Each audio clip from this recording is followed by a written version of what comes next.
takanzwa mashoko enyu Mwari tikatya kwazvo.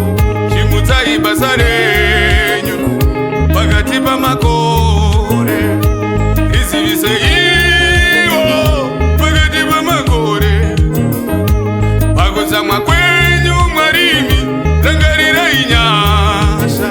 Zvichida takatadza Mwari sevashumiri veshoko, zvichida takatadza hedu sevatungamiri, zvichida takatadza hedu sevana venyu.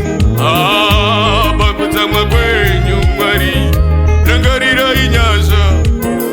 Pakukumbuka kwenyu Mwari rangarirai nyasha. Hakuna rimwe zita pamusoro pemazita ringakunda iri, zita raJehovha.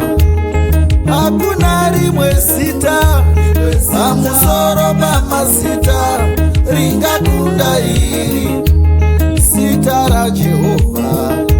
Iye wakatiregerera zvivi, iye wakatikanganwira, iye wakatiregerera zvivi, iye wakatikanganwira.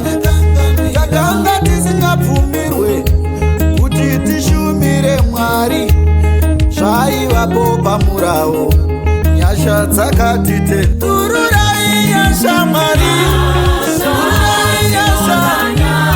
Vana venyu tinoda nyasha, tinoda nyasha. Tururai nyasha Mwari, Munyika ino tinoda nyasha Mwariwa, tinoda nyasha. tururai nyasha Jehovha, tururai nyasha. Afrika tinoda nyasha Mwari, tinoda nyasha.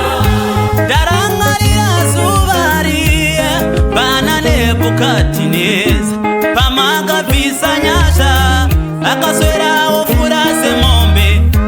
Hatingaramire muzvivi kuti nyasha dziwanzwe, asi mukabvisa nyasha dzenyu Mwari tinoparara.